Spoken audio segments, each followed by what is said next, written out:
Historically, people around the world lived in villages like this. When you live in a village, you step out of a home and most likely you will see a familiar face. When you live in a city, you step out of a home and you will see a stranger's face. For the first time in human history, man can meet and chat with strangers all day long right there in their bedroom. This is changing the way we relate to the world, and this is changing our understanding of community.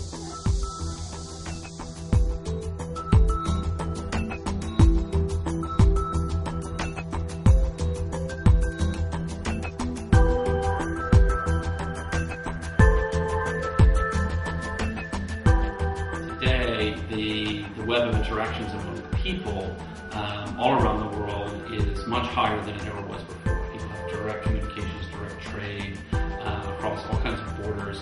And the real issue is that governments can no longer think of themselves. They're really only one part of the overall system. It's not a series of states and the people are under them. It's the state plays a role in the whole thing, but individual people have a much bigger role than ever before. And that's just going to accelerate, just going to continue. In many places, the questions of language come into play, questions of geography come into play, and those kinds of relationships may become more influential in many cases than some faraway government agents telling you where you are. So, yeah, I think that the world is changing in a lot of interesting ways.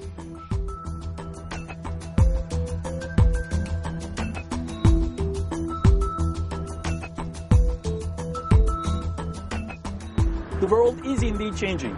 Our lives are increasingly a function of what happens in other countries. Financial engineering in the United States determines growth and employment in many parts of the world. Carbon dioxide emissions from China ends up determining crop yields and livelihoods in Bangladesh. Or a nuclear leak in Japan, or an epidemic from Vietnam ends up determining public health in many parts of the world. This is a new state of affairs. This level of interdependence is unprecedented. And we need a map and a compass to help us navigate this new and interdependent world. Now think about the way we drive. Every day, millions of people get into their cars and drive at 50 or 100 kilometers an hour.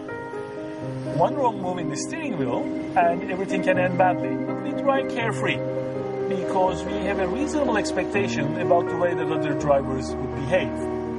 If anything can happen anytime, we couldn't drive the way we do right now. We would drive far more slowly, far more cautiously. We have some expectation of the way that other drivers would behave because we have long established rules, conventions, habits. It is that mental framework that put our minds at ease. In an increasingly interdependent world, we need a comparable mental framework. And a key part of that mental framework would be global civics. Responsibilities that we take on and rights that we are ready to claim.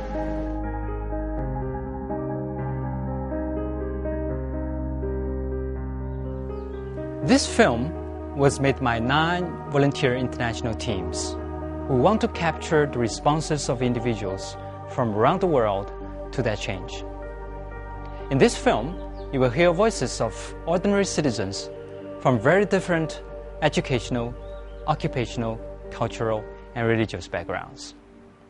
They are all addressing one question: how are we going to cope with a changing world like ours?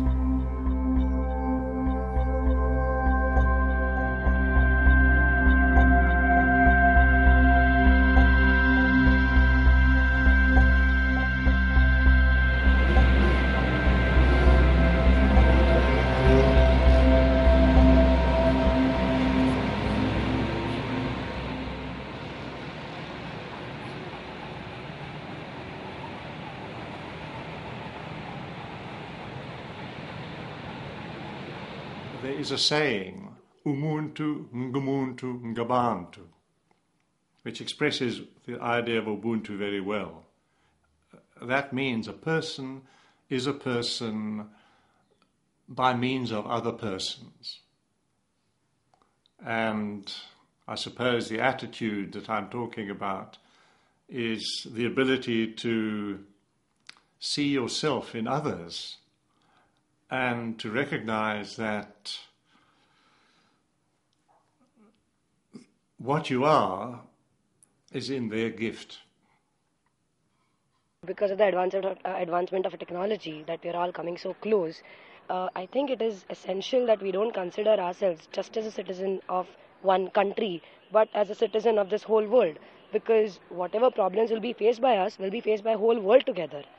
And with the sort of relationships that we have with the other countries right now, generally, it is essential for us to consider ourselves as a global citizen.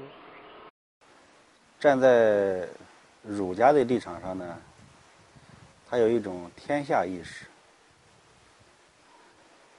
中国古人有一句话叫做“天下兴亡，匹夫有责”。那么这个天下呢，在现在的这个视野的理解下，应该就包括这个地球，整个人类都可以理解为天下，普天之下。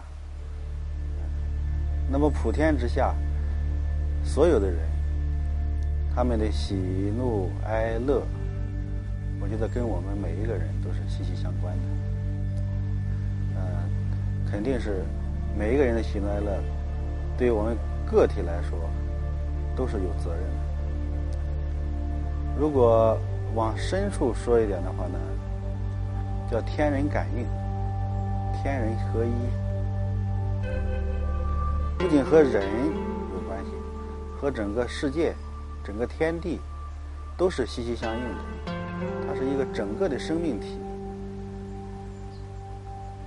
在这个角度来理解的话，肯定是我们每一个人都是这个大生命的一份子，一个部分。I think people everywhere, every human being has responsibility for every human being. Now, a question is whether we feel that responsibility or whether we assume that responsibility. And I suppose the important question is, how do we assume concretely a responsibility in a world that is too big for any of us to take care of? And so there are judgments to be made in terms of what can I actually do, rather than simply assuming that the responsibility is infinite. Potentially, yes, we have a responsibility for each other, but concretely we have to find ways in which each one of us can exercise that responsibility to any person that we may find that we ought to engage with and help. Dünyanın farklı yerlerinde yaşayan insanlara karşı sorumluluk hissediyor musunuz? Hayır. Neden? Yani biraz daha yaklaşın. Neden? Ben önce kendimden sorumluyum. Yaşadığım ortamı biliyorsunuz zaten. Benim ilişkimin sorunun cevabını benim için hayır. Peki yabancı ülkelerdeki insanların size karşı bir sorumluluğu olduğunu düşünüyor musunuz? Hayır, düşünmüyorum. Herkes kendinden sorumlu. Aynı onlar da benim gibi düşündüğünü zannediyorum. Look after your family and forget about the rest. Because nobody care about you. Nobody. My opinion is that we should actually be worrying what is happening in other parts of the world, because why it could be on your doorstep. It could be happening to you tomorrow.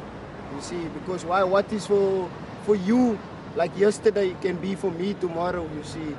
So we should really check it out. Globally, we should check it out.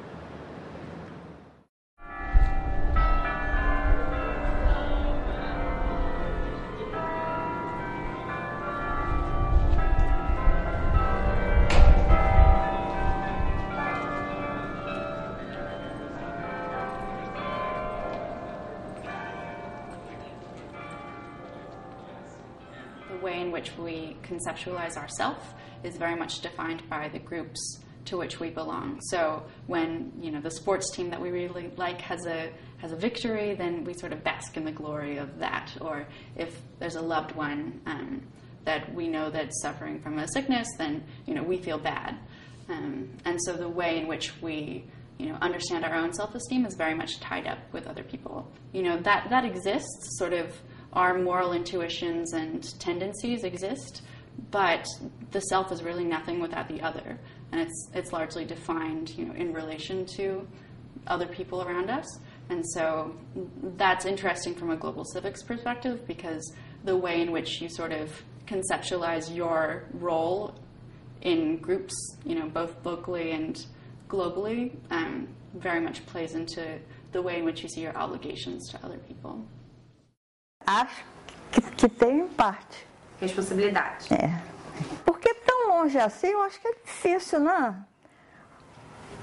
Resolver, por exemplo, eu acho que é preciso que todos se unam e que tenha um governo bom que quer quem tem os meios e que pode mudar essa coisa, né? Porque uma pessoa só não faz nada, né?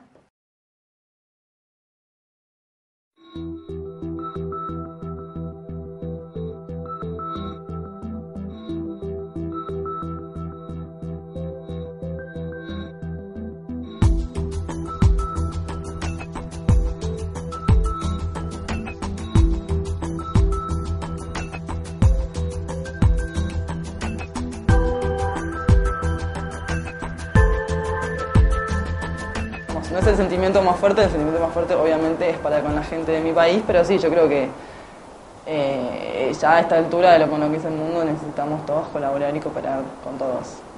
Básicamente, regionalmente, obviamente, ya que estamos todos separados globalmente como regiones, pero sí, yo creo que todos tenemos una responsabilidad con gente de otro país también. Acho que o que acontece fora do Brasil, fora da nossa região, a gente deve se importar sim, deve tomar conhecimento dessas coisas, mas procurar sempre ajudar quem está mais próximo da gente, né? Porque não adianta você ajudar uma pessoa que está lá fora e uma pessoa do seu lado e não está recebendo essa ajuda. Então é mais fácil você primeiro começar a ajudar os que estão ao seu alcance, mais próximos de você, e depois você ajudar o próximo, que está mais distante.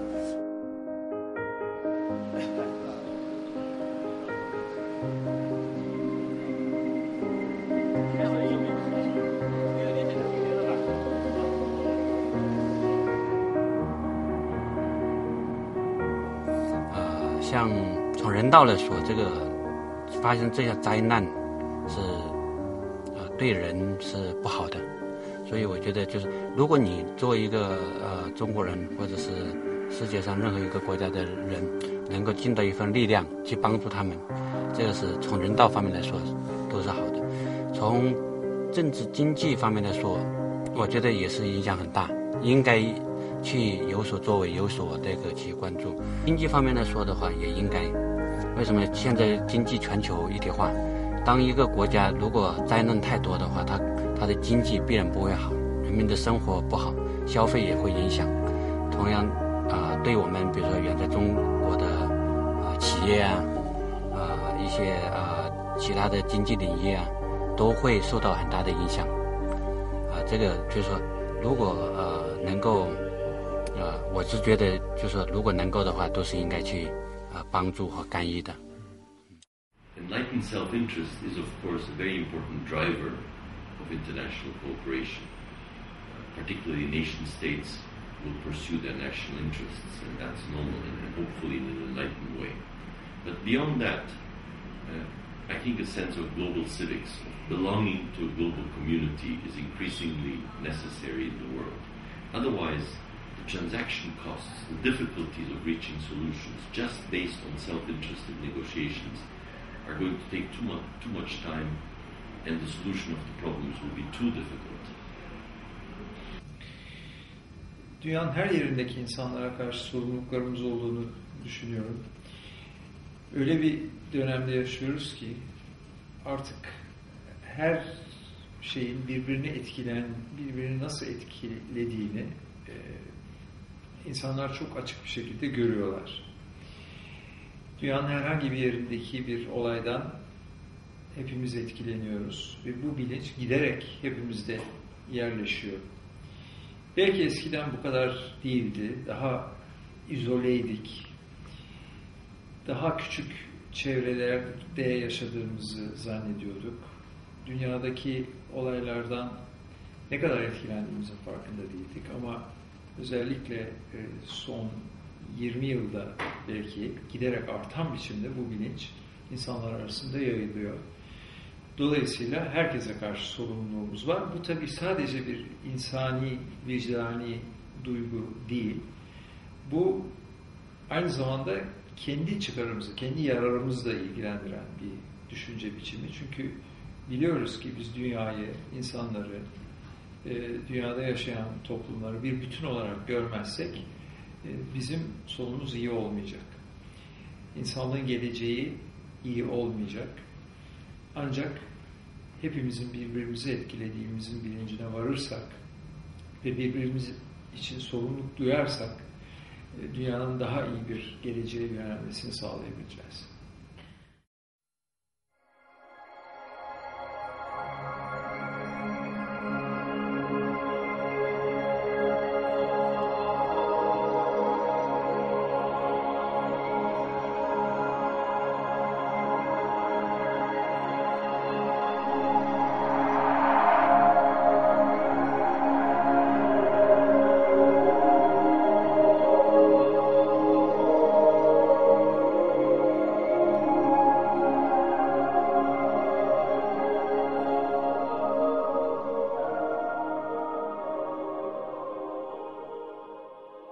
Actually, the message is very simple. I will just reproduce from the ancient Indian culture. It says that look at the world as one family.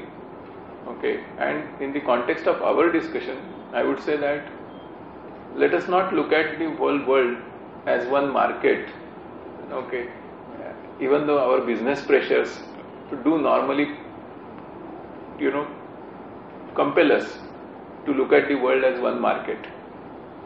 But the day we stop looking at the world as one market, and the day we truly begin to look at the world as one family, all the problems which are so far appearing to be unsurmountable can start getting, at least finding some solutions on the horizons within our own lifespans. So I think world as one family is the message that I would like to reiterate. One cannot jump from the family to the world as if it was easy. I think if we push that too hard, if we argue that the whole world is just one family, we will not be successful. We will not convince people. We have to acknowledge the importance of proximity, of cultural ties, of language, of habit, in forming this solidarity. But I think we have to extend the circle, and we have to encourage and build on more global dialogues. As communication technology allows this, it may become easier. So I think, without being too ambitious, we have to be courageous. Jesus once was asked by a person, "Who is my neighbor?" in response to the command that we read in the Christian holy book, the Bible, that we should love God and love neighbors. And in response, Jesus told a story, and the gist of that story is that a neighbor is any person, no matter how close or how far from me, who is in need, whether my kin, whether my co-religionists, whether my I have some interest in that person's life, personal interest in that person's life. That person is my neighbor. Therefore, a person in Germany, a person in Ethiopia is my neighbor, and especially if that neighbor is in need, he or she has a claim on me. I have a responsibility to that person. Creo que sí, que es recíproco. Al tener yo con ellos, ellos conmigo deberían tener la misma. Yes, we ought to have. Naturally, we ought to have. If others should have a certain responsibility or awareness about what is happening in India, then we too must respond. And yes, we should be more aware. Presently, let's say we are aware. So let's say we should be more aware and more proactive and more interactive with the outside world. I think there's something very valuable about taking a cross-cultural approach. From my own experience, I grew up partially in Bolivia in an indigenous community outside of La Paz. It was with the Aymara Indians, and their conception of their political and social structures were very much embedded in the sense of reciprocity. So one's freedom is really actualized in the collective. And I think there's something very valuable to be learned from their kind of philosophical orientation. And so I think that by exploring various other cultures and their ideologies, it's very important to global civics that we bring these understandings together. And that in turn, I think, will more smoothly create a dialogue and a set of universal truths that can be shared cross-culturally and a way of interacting with one another around these issues. Eu acho que numa escala global é possível que as pessoas se mobilizem em função de grupos que estão passando por algum sofrimento, por alguma situação mais difícil, que estão necessitando de ajuda, mas eu não acredito em mobilizações muito grandiosas, eu acredito mais nas mobilizações locais, né? Claro que com intercâmbio, mas com maior enfoque nas comunidades próximas, assim, né? Isso sim, e tudo simultaneamente. Aí o global seria nesse sentido temporal, né? Ao mesmo tempo acontecendo em vários lugares diferentes, vários pequenos grupos trabalhando no mesmo sentido, numa mesma direção. Dalla globalizzazione a tutto quello che comporta la globalizzazione è chiaro che poi si arriva a capire che esistono dei significati intrinseci, cioè la civiltà globale forse la tendenza all'empatia, un discorso di colleganza e di solidarietà. La civiltà globale è il dialogo interreligioso. Noi qui come prefettura lo abbiamo avviato come tavolo, un tavolo interreligioso con le forze religiose che sono presenti nella città di Napoli. E forse dal dialogo si capisce che sono più le cose che uniscono che quelle che dividono, però il percorso è sicuramente molto più lungo di quello che possiamo pensare quando parliamo di civiltà globale. I don't think there's any doubt that we all have responsibilities towards one another. At the same time, there's no question that people in developing nations have greater needs, and therefore we have greater responsibilities towards them. Ma anche qui direi che al di là dei livelli di coscienza e di consapevolezza, io ho la convinzione che sia venuto sempre più crescendo quest'idea che apparteniamo a una stessa comunità e fondamentalmente siamo legati a uno stesso destino. E credo che anche tutti i processi di immigrazione, anche con aspetti che sono terribili, tragici, ci fanno capire sempre di più che noi non possiamo pensare, e soprattutto penso a questa parte del mondo che risulta privilegiata rispetto al resto, che noi possiamo salvaguardare le nostre condizioni di vita ignorando come vive il resto dell'umanità o quelle che sono in condizioni. Sí, evidentemente, bueno, yo voy a responder desde mi fe y desde la fe que profeso y también como ser humano, ¿no? Desde ambos puntos de vista, me parece que todos tenemos un vínculo por ser todos seres humanos. Desde la fe también les puedo decir que desde mi fe todos creemos que todos hemos sido creados por el mismo Dios. Y desde ese punto de vista, todos estamos vinculados y tenemos que estar vinculados unos a otros. Es la misma dignidad humana la que nos iguala y que por eso tenemos que respetarnos mutuamente y buscar el bien común, no solamente entre los países, sino también mundialmente. İnsan olmak itibariyle bütün insanlara karşı, hatta sadece insanlara karşı, tüm canlılara karşı ve tüm evrene karşı insan olmak itibariyle sorumluluğumuz var. Benim de içinde yer aldığım, inandığım İslami tasavvufi görüşe göre ki Hz. Mevlana'nın, Celaleddin Rumi'nin bir sözüdür. Beni Adem haza yekdigerent der. İnsanoğlu birbirinin uzvu gibidir. İnsanın nasıl ki bir organı hastalanırsa ve ağrırsa, diğer organlar bundan etkilenirse, yeryüzündeki bir insan da, hatta bir canlı da muzdarip olduğunda, rahatsız olduğunda kendini insan varsayan, insan olduğunu hisseden herkes bunu paylaşması lazım. Bu felsefeye göre, bu düşünceye göre. Ne var ki birçoğumuzun taşıdığı etnik, dini aidiyetler, kimlikler, daha doğrusu bu aidiyetleri fazlaca önemsiyor olmamız, fazlaca insan olma ortak paydasının önüne getirmemiz, bu acıları hissetmemizin önünde önemli bir engeldir.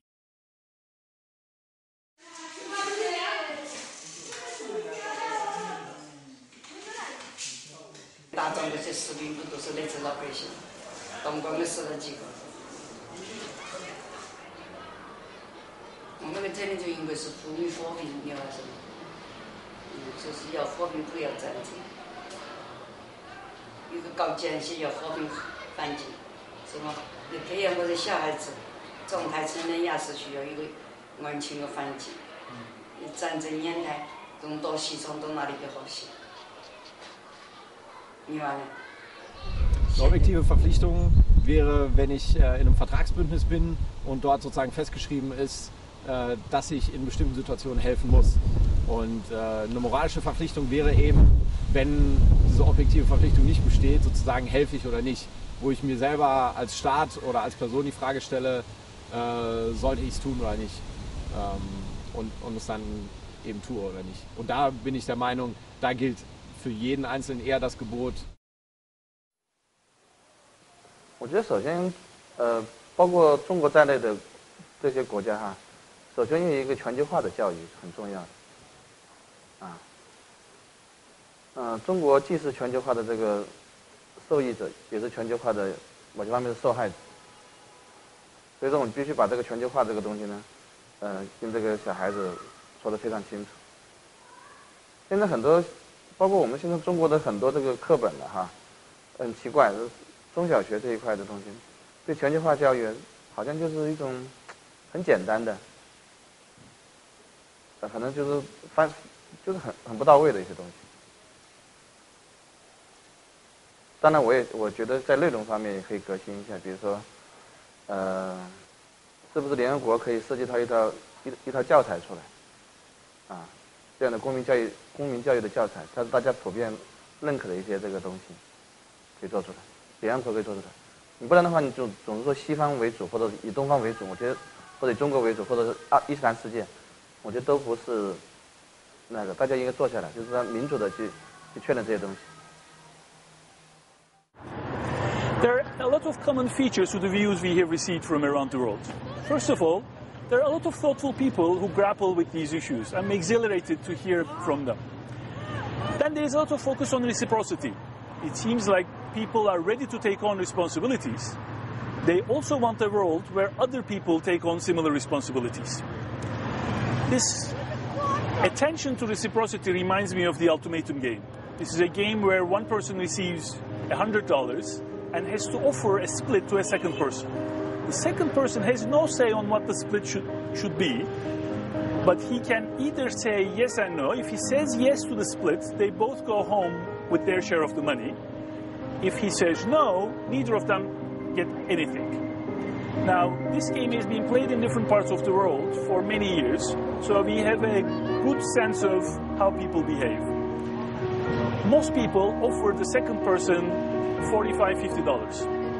That's interesting because at least theoretically they can offer the second person only $1 and keep $99, right? Because the second person would be foolish to reject that $1 because that's better than nothing. But that's not what happens.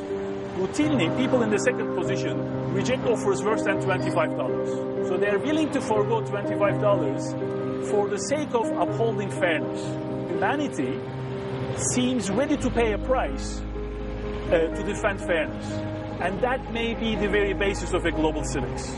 We need to talk to each other, we need to engage each other, to find a global civics that we can all agree on. But I would say the ingredients for this conversation exist in all parts of the world, and that's good news.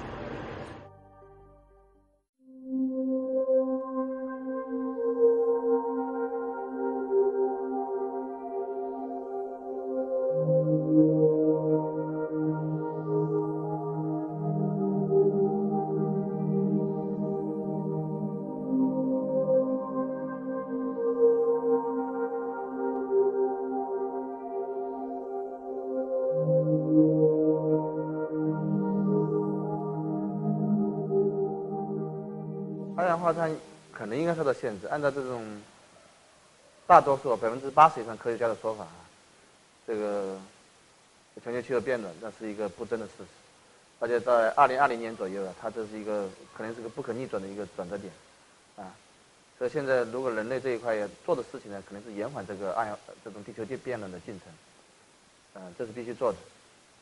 I think what's happening relating to climate in most of the world is also a source of hope. I think people from all over the world, from China to the US, from Turkey to Sweden, from Japan to Brazil, are concerned about climate and the continuity of our planet. So these things give hope and create a sense of global belonging and global civics that is encouraging.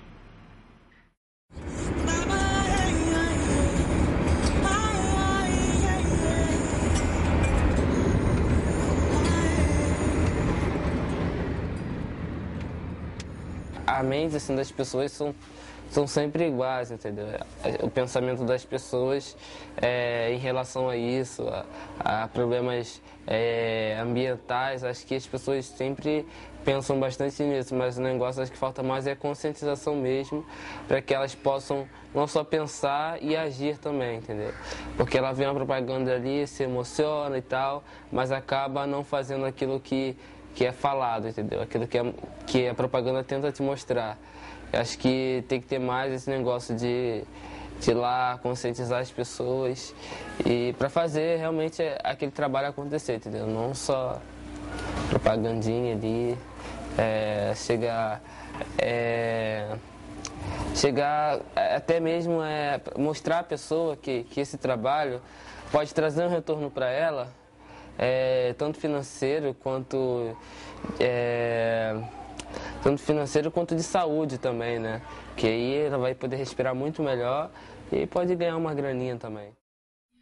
Her şeyden önce insanoğlunun doyma bilmeyen hırsına gem vurması yeryüzündeki birçok felaketin önünü kapatabilir diye düşünüyorum. İnsanoğlunun tüketim hırsına bağlı olarak yeryüzü, atmosfer daha ziyade kirlenmekte. Buna karşı ferdi sorumluluğumuz var. Biz en azından bireyler olarak bu sorumluluğumuzu yerine getirmemiz lazım. Her neyse yeryüzünü daha temiz tutacak, daha temiz kılacak, daha temiz koruyacak olan biz onu yapmakla sorumluyuz. Yine İslam inancı açısından bir kuralı hatırlatmak istiyorum. Bir geleneksel bir kuralı hatırlatmak istiyorum. Her ne kadar Müslümanların büyük çoğunluğu buna uymasa da der ki bu kuralda bir ırmaktan bile abdest almaktaysan suyu fazla israf etme. Daha fazla tüketim, daha fazla yemek, daha fazla giymek söz gelimi son kertede eğer ötekinin felaketine sebebiyet veriyorsa ben orada kendimi frenlemem lazım. Ama ötekinin rahatsızlığına ve felaketine sebebiyet vermeyecek şekilde sahip olduğum imkanları dilediğim şekilde elbette harcayabilirim. Ama bunun sınırı ötekinin zararıdır. Mutluluğun da sade hayatta olduğuna inananlardanım. Eğer o yol seçilmiş olsa bugün şikayet etmekte olduğumuz bu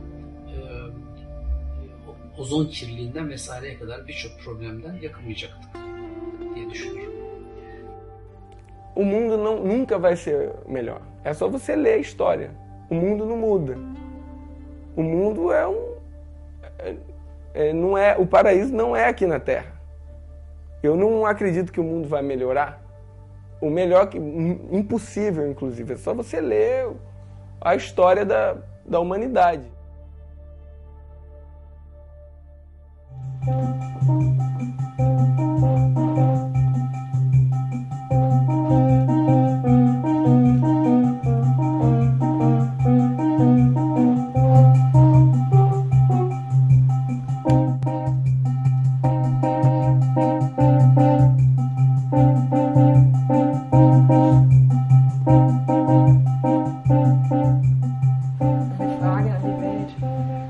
Ich frage mich halt schon, warum die ganze Menschheitsgeschichte irgendwie, obwohl die Menschen so eine hohe Intelligenz haben, sich diese ganze Geschichte einfach so ein Sumpf ist. Ne? Also warum es halt nicht eine geistige Weiterentwicklung gibt. Es gibt unheimlich viele Errungenschaften und es gibt industrielle Revolutionen und so weiter und es werden Sachen erfunden und es ist alles total irrsinnig, was so abgeht, aber ich habe das Gefühl, dass auf einer sozialen Ebene halt ganz, ganz wenig Entwicklung nur passiert über Jahrtausende und das ist schon so eine Frage, die ich mir immer wieder stelle, wo ich denke, warum entwickelt die Menschheit nicht ein gesundes Verhältnis zu sich selbst und die Menschen untereinander, zueinander, warum gibt es so wenig moralische Verpflichtungen und ja, das frage ich mich, das frage ich die Welt. Netice itibariyle aynı gezegende yaşıyoruz ve hiçbirimiz diğerinden daha iyi, daha akıllı ya da daha kötü ya da daha inançlı değiliz. Bu gezegende yaşamayı sürdürmek zorundayız. Birbirimize karşı sorumluyuz. Hiçbirimizin ülkesi diğerinden daha üstün, daha iyi değil. Hepsinin iyi, kötü yanları, üstün, alçak yanları var insanoğlu netice itibariyle. Dolayısıyla benim ilk önce iletmek istediğim mesaj, bir, gezegeni yok etmeyelim. İki, niçin bunca insan hala birbirini öldürüyor? Niçin? I guess my question to the global community really is how can we generate optimism in facing these issues, inspire people to really care and to take it seriously and dedicate themselves more than simply donating to a cause, but really invest in long-term solutions to these injustices that can be solved. And I guess I would be curious to see how other cultures and peoples view these problems, because I think that part of the importance of global civics is bringing different cultures together to get their take on the matter, and I think that this kind of interactive dialogue that's not any one specific government or people working on these issues together is really the fundamental to any progress that we want to make, especially when it's relating to issues of global concern. The message is we should not take progress for granted. I grew up in the 50s and 60s. Maybe we were a little bit too optimistic. We felt that progress was almost linear. Decolonization, social democracy was built in those years, and we felt that there was no way to stop this. I think things are more difficult. Globalization creates a lot of anxiety and fear. So I think the best message is to continue to be hopeful and courageous, to continue to believe in progress, but at the same time to be very aware of the difficulties and to understand that every day, every week, every month has to be won again. There is no final victory over problems and over violence and conflict. So constant vigilance, but of course in an atmosphere of hope and trust is the best way forward.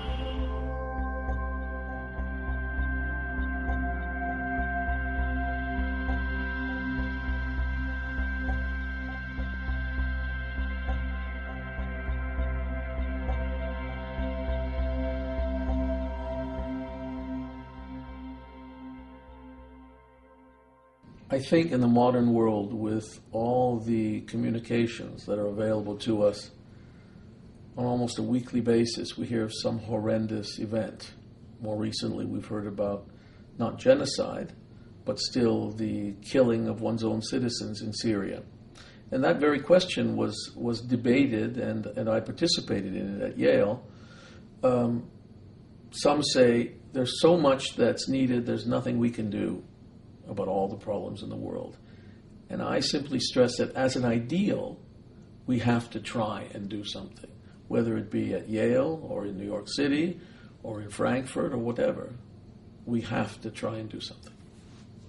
And as far as human rights are concerned, I believe that we as a global human community should be aware and take care of if they are being violated somewhere else. It doesn't matter whether it is our country or another one.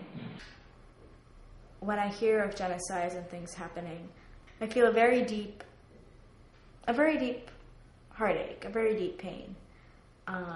That's not something I want to lose sight of. That's something I want to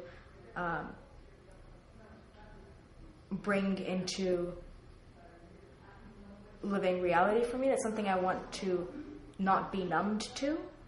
That's the same kind of attitudes that might lead to something like a genocide may be there in my own neighborhood, in my own community, and doing what I can to be upright in confronting those and being honest with those.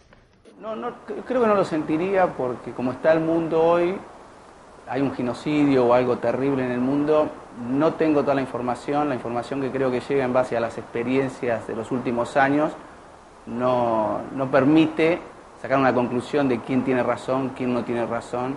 Uno piensa que es un país que tiene razón y después se da cuenta que no era así, entonces no participaría.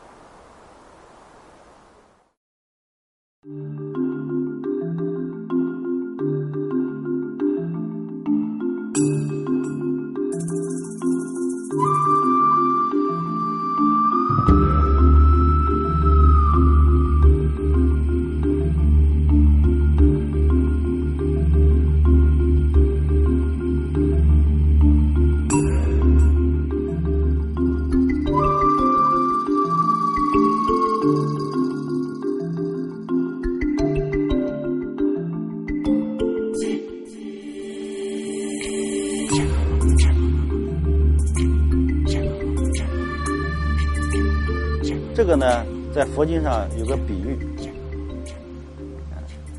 好比一个人发心，发心要把这一块40里的大冰块要融化，他就去烧开水，烧了满满的一大盆开水，然后把这盆开水倒到这个冰块上，效果很明显，马上这个水流过的地方，冰都化掉了。可是过了2个小时，这些冰慢慢又融合了，而且比以前还凸起了一块。那么这个时候，这个慈悲心对于融化这个冰是没有力量的，反倒增加了这个冰的厚度。那么这种制止，看你采取的方法很重要。假如你有足够的智慧和慈悲，加上你的方便善巧，那是可以去做的。假如你没有足够的智慧，只有慈悲的话，你去做，可能只会适得其反，就会有可能做一个什么呢？做一个糊涂的好心人。Bom, o governo de outro país intervir, eu acho que aí já é uma situação delicada, né? Tipo, como é que você vai intervir na casa dos outros? Agora, no caso da ONU, é diferente, né? Acho que poderia intervir. Non c'è dubbio alcuno, ma quello che vorrei che accadesse è che non ci fosse soltanto e solo la mediazione del mio governo, ma che riguardo a questioni come queste fosse davvero la comunità internazionale ad avere l'orientamento, la forza e la capacità di intervenire come tale, perché davvero in questi ambiti affidare tutto ai governi nazionali delle nazioni si corre il rischio che interessi molto parziali e anche non limpidi possono entrare in gioco. I think that if I find out that a group of people somewhere is, suffering, or that some horrible thing has happened, and that there's another group of people somewhere else that have the means to remedy that situation, then of course I would want that second group to help the first. I think it becomes a little bit more complicated when you start talking about whether or not different people have the means to remedy those situations, and that it's important from an ethical perspective to sort of consider all of the consequences intended and unintended of intervention. But that being said, that doesn't change the fact that there's sort of this fundamental obligation. Bueno, como miembro del Parlamento argentino, si mi gobierno se negase a colaborar en ayudas humanitarias, en ayudas contra pueblos que están viviendo genocidios, haría una total y absoluta denuncia e intentaría que el Parlamento argentino votase a favor de ayudas humanitarias en cualquier lugar del mundo. 很有用，我有用，我觉得没有用。你怎么这样子？一下子就讲。你不行，你调高那个控诉是吧？你那个切翻检举，结果还遭报复。I firmly believe that all these conflicts today, whether we talk about Middle East, Cyprus, Kashmir, you can list them all these can be solved. And I think we have to be much more serious as an international community to solve them, because they tend to create other problems, not necessarily even in the same surroundings, because if people in different parts of the world feel that there's a lot of uneasiness because of these unsolved conflicts, they tend to rebel on other issues and perhaps even it will inspire also the more extreme elements. 如果别的国家发生人道主义灾难，我觉得中国如果是这种态度的话，就是应该根据实际情况来看。比如说这个人道主义灾难是由于他们自己内部之间的一些这个矛盾所引发的，然后加上有其他国家的一些那个本来对一些各个派别的一种支持啊，或者是或者其他方面的武器啊，或者是道义方面的支持，可能加深了一些这个他们之间本来国家的矛盾。我觉得中国可能在里面可能做点调解工作，没必要做出一些这种实质性的武力干预的措施。当然，这个干预的话还看这个国家的能力，你没这个能力你去干预干什么，是吧？比如美国、欧洲有这个能力，他可能会就有这样的去干预。我中国有这样的想法，但是你没这样的能力，你也干预不了。Mesajım şu olabilir, ötekiyle ilgili ön yargılarından olabildiğince kurtulmaya çalışsınlar, ötekini keşfetsinler. Ünlü Fransız mütefekkir Jean-Paul Sartre'ın sözünün aksine öteki cehennem değildir, ötekileştirmektir cehennem. Öteki tam tersine bizim cennetimizdir. Çünkü biz ötekindekini, öteki milletlerdeki, öteki inanç gruplarındaki güzellikleri kendimizle birleştirdiğimiz ölçüde yeryüzünde cenneti yaşarız, cenneti buluruz. Kısacası ötekini tanımaktan korkmasınlar, tam tersine ötekini keşfetmeye çalışsınlar derim diğer milletlere, diğer insanlara.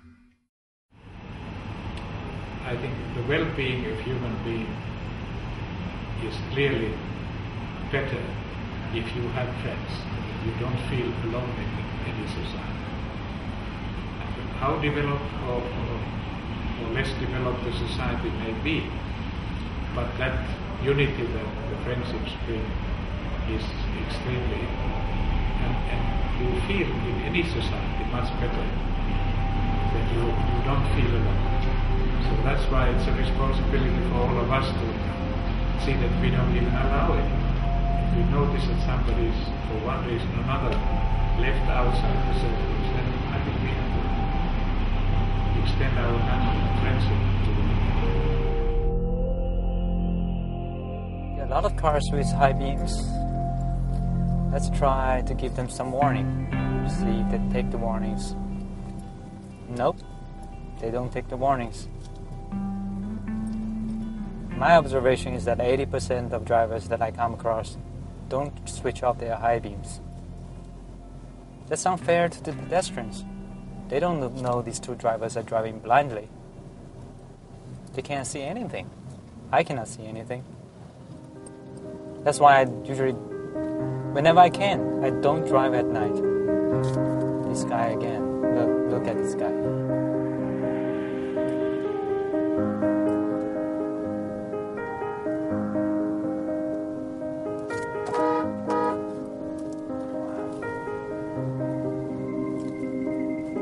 I'm totally blind.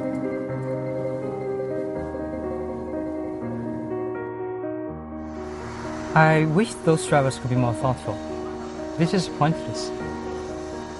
We are risking the life of each other and the pedestrians without gaining anything. As a nation, we are new into the car culture. As a nation, we are more used to walking, riding a bicycle than sitting behind the wheel. As a nation, we're still not used to the code between drivers, and we're still not used to the potentially destructive power right there in our hands. The same thing can be said about global civics.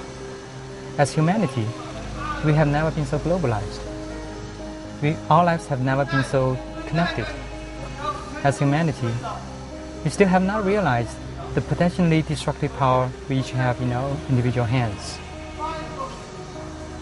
As humanity, we need time and the will to learn before we pay too high a price. Yeah, I think one of the central issues that we're facing today, and issues that increasingly, I think, isn't being asked, and that is a very simple and very fundamental human question, and that is, what does it mean for us as human beings to flourish? Not to flourish in this or that type of activity in which we engage. We ask that question, and we ask it all the time. But what does it mean to flourish for us as human beings? What does it mean to live well as human being? And I think this is one of the central issues that we're facing today, and conversations around this issue. Obviously, many people will give different answers to these questions. Different religions give different answers to this question. But I think it's very important for us to engage in sustained discussion about this issue, because we will not be able to address the burning issues of future unless we have some clarity of what it means to live well, what it means for us as human beings, as individuals, and as communities to flourish. So discuss what it means to flourish as a human being. Be thoughtful. I think that's the most important thing. I would rather meet in dialogue with someone who I completely disagree with their politics and their philosophy, and I think they're completely wrong on all the policies, but they are approaching the question in a thoughtful way, that they're willing to look at evidence, they're willing to change their mind if they're shown wrong, that they're willing to, think. And I think that's your most important responsibility in the world, is always think.